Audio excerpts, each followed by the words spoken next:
The distance between us, Priya Sharma stared at the calendar notification on her phone with a mixture of hope and resignation. 10 years of marriage tomorrow.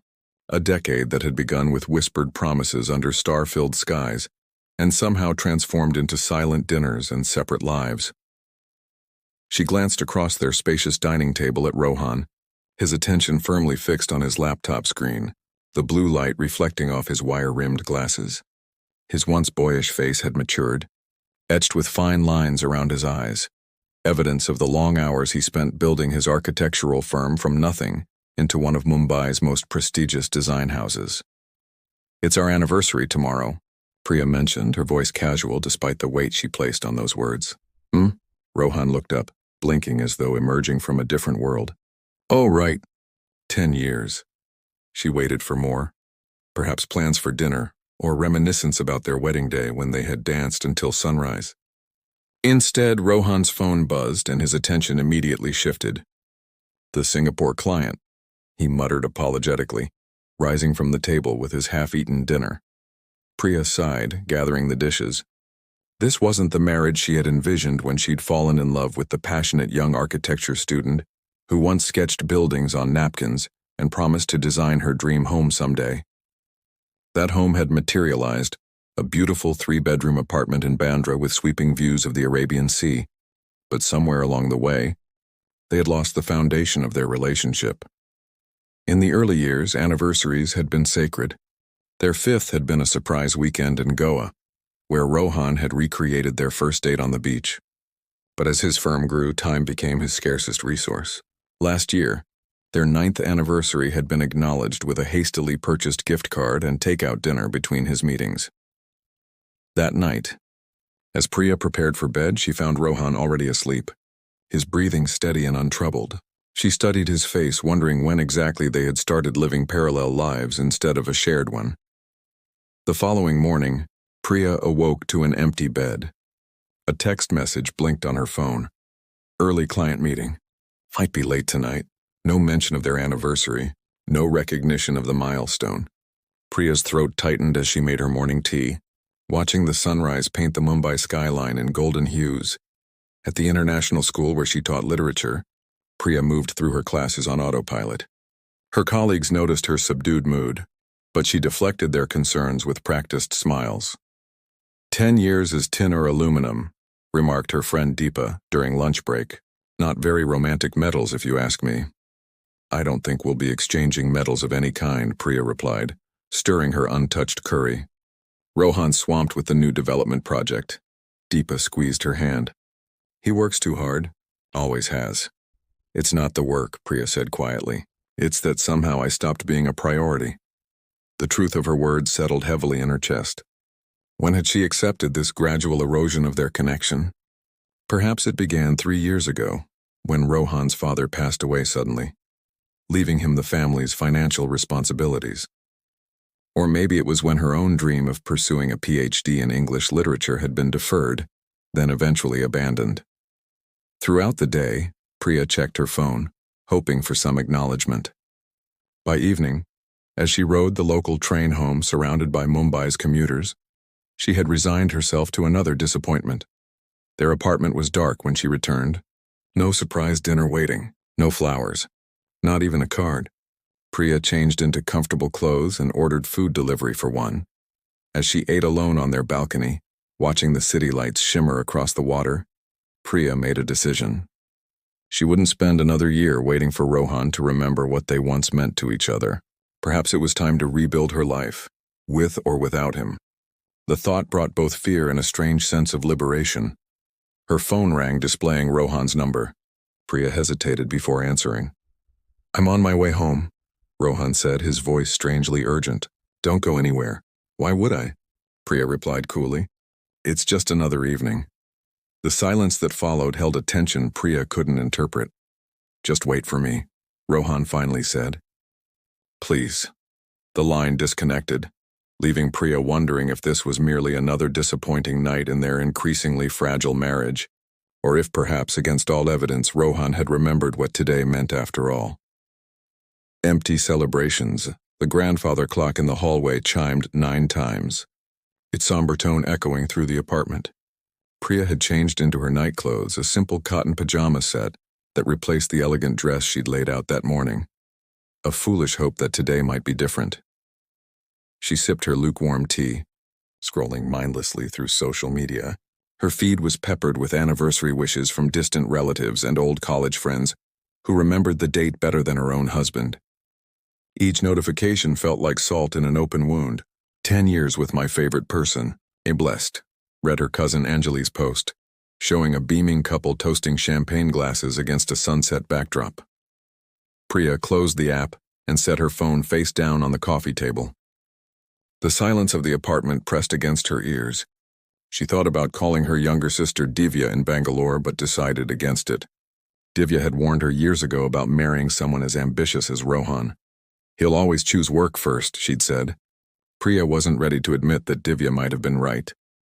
Instead, she wandered through their home, touching familiar surfaces. The marble countertops Rohan had insisted on importing from Italy. The hand-woven rug they'd purchased together in Jaipur during happier times. Their apartment told the story of their marriage. Beautiful, carefully curated, but increasingly hollow. In their study, Priya paused before the wall of photographs.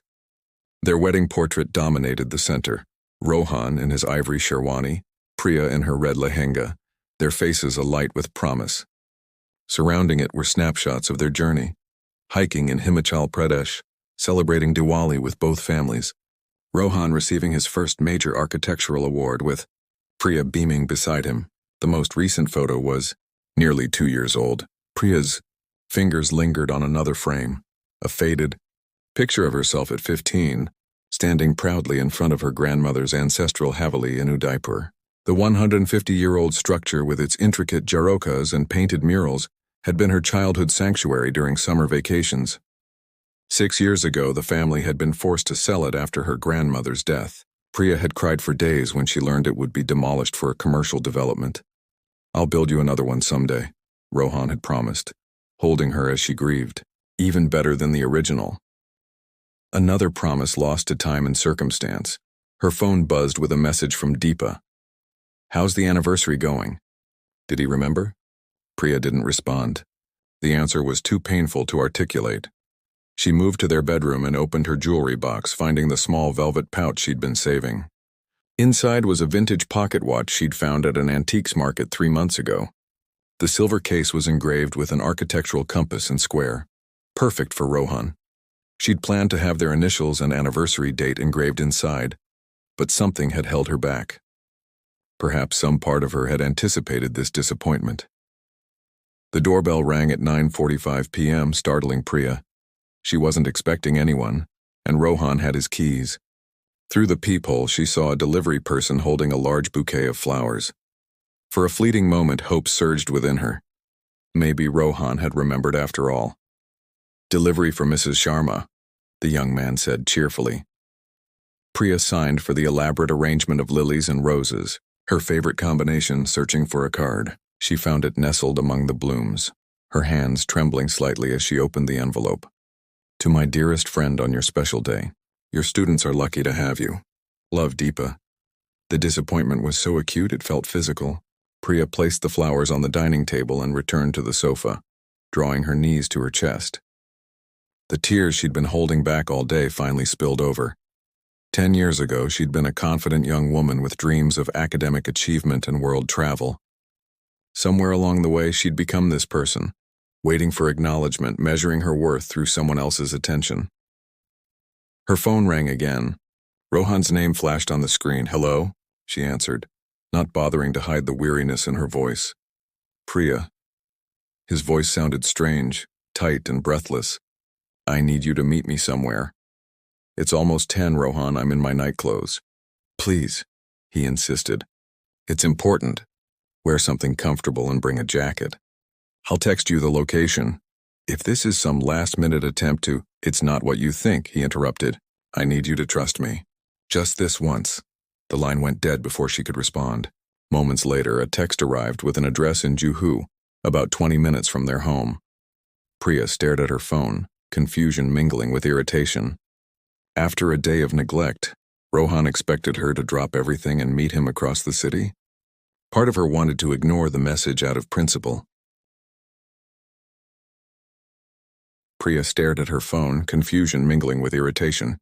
After a day of neglect, Rohan expected her to drop everything and meet him across the city? Part of her wanted to ignore the message out of principle, but another part, the part that remembered, the young man who once wrote her poetry and planned surprise picnics, stirred. With curiosity, she changed into jeans and a simple kurta, wrapping a shawl around her shoulders against the evening chill. As she called a rideshare app, Priya told herself she wasn't going because of blind hope. She was going to finally confront the distance between them, to tell Rohan that she deserved more than this half-life of a marriage.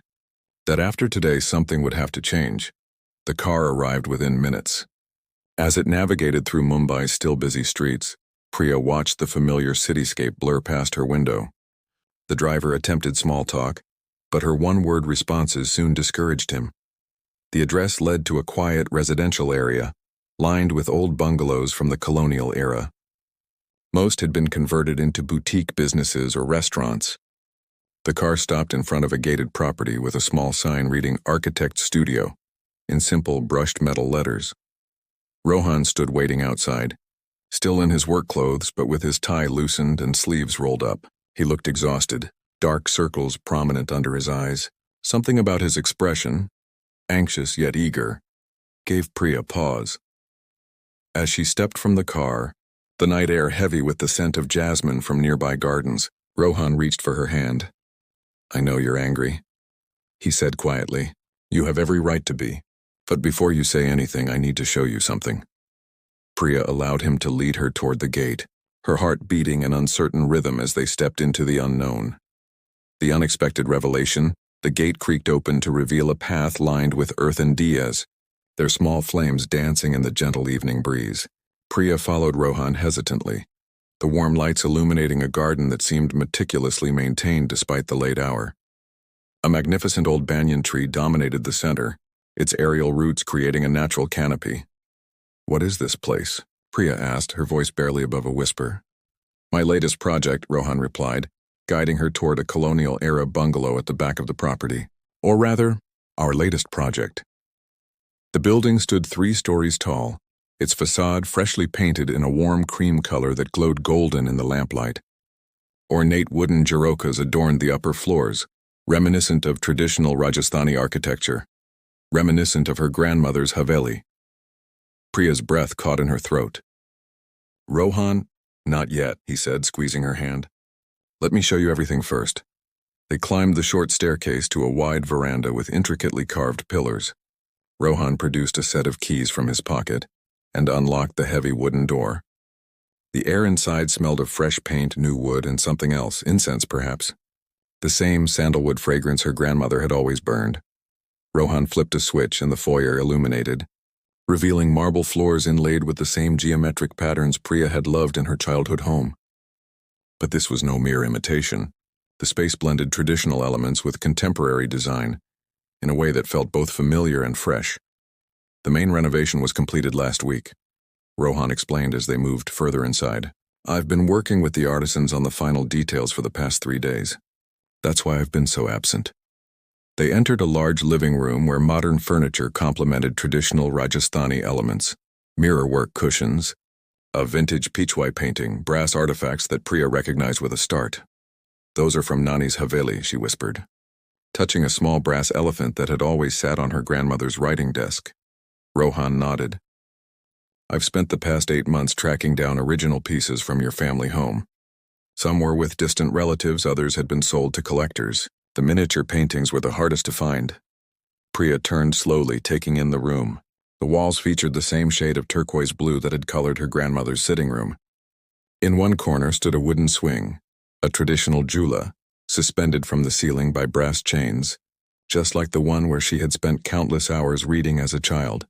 "How did you—" She couldn't finish her sentence as emotion constricted her throat. "Remember this?" Rohan led her to a framed architectural sketch hanging on the wall. It was yellowed with age, the pencil lines faded but still visible. Priya recognized it immediately. "Your college assignment. The first time you came to Udaipur with me." "My final year project," Rohan confirmed. "A contemporary adaptation of traditional Rajasthani architecture. I sketched your grandmother's Haveli from every angle, I measured each room, documented every detail. But why keep this secret? Why let me think you'd forgotten our anniversary? Rohan guided her up a curved staircase to the second floor. Because I wanted today to be perfect. The artisans were delayed. The mirror work took 3 times longer than expected. The furniture was stuck at customs. Even yesterday, I wasn't sure we'd finish in time. The upper floor contained 3 bedrooms, each more beautiful than the last.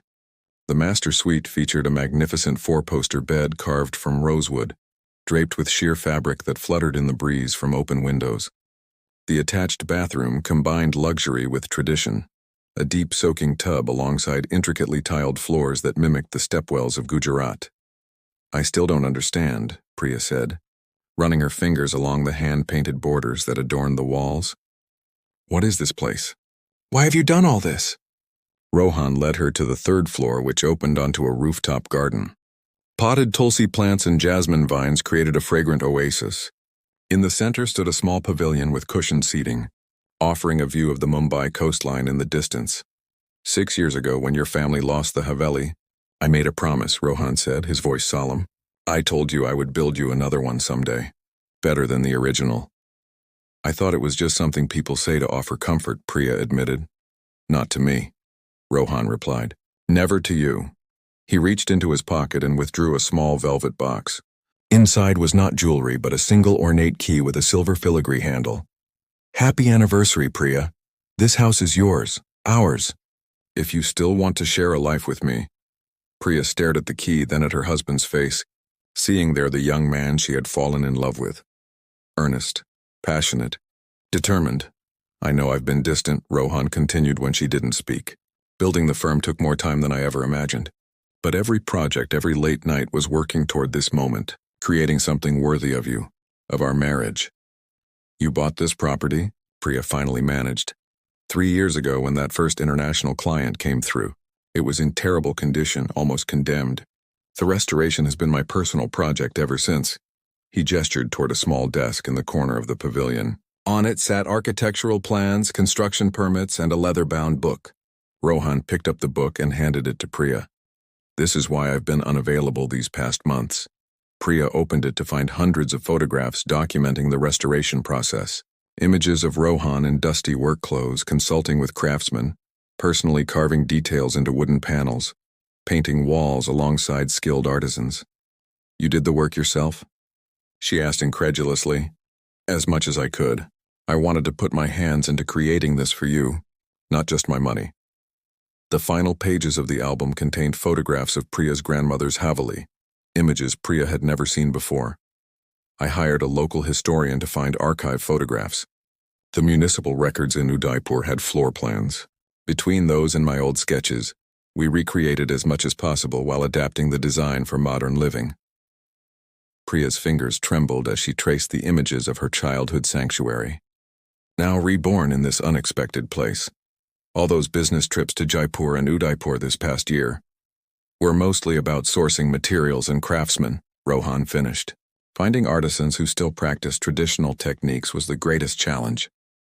A light breeze stirred the jasmine vines, releasing their sweet fragrance into the night air. In the distance, Mumbai's skyline glittered, a stark contrast to the traditional haven Rohan had created here. The property has all modern amenities, Rohan explained, his words coming faster now, betraying his nervousness. But I wanted it to feel like stepping back into your memories, a place where our future could connect with your past. Priya stood silently, the weight of what Rohan had accomplished slowly settling around her. All this time, while she had been nursing her resentment, believing herself forgotten, he had been laboring to fulfill a promise she had long ago dismissed as empty words. Say something, Rohan pleaded. If you hate it, if it's not what you wanted. Priya placed her fingers gently against his lips, stopping his anxious flow of words. In her other hand, she clutched the key, a physical symbol of the care he had never stopped giving, even when she couldn't see it. Take me through it again, she whispered, her eyes shining with unshed tears. Show me everything. Tell me every detail. As the night deepened around them, Rohan's shoulders relaxed for the first time in months. He took her hand and led her back toward the stairs.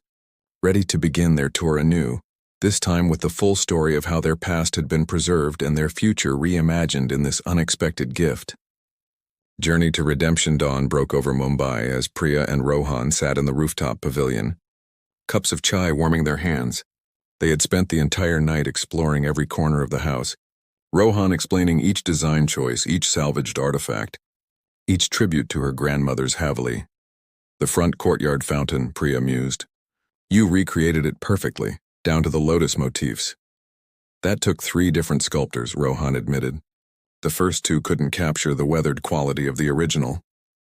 As morning light gilded the space around them, Priya noticed details she had missed in the darkness. The ceiling of the pavilion painted with constellations matching the night sky as seen from Udaipur, the same patterns that had adorned her grandmother's terrace. There's one more thing I haven't shown you, Rohan said, setting down his cup. He led her to what appeared to be a blank wall on the 2nd floor.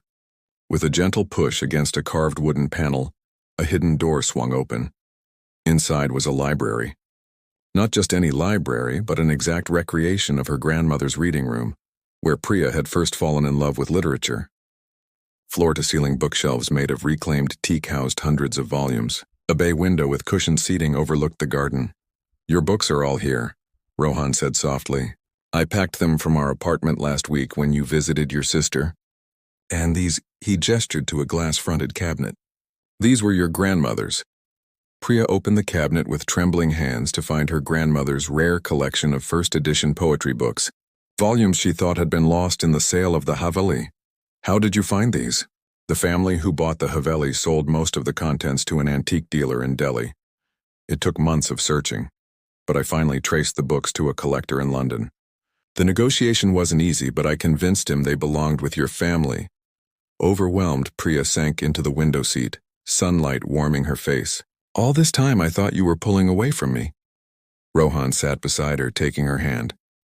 I was physically absent, yes, but my thoughts were filled with you, with creating this place where you could reconnect with your heritage.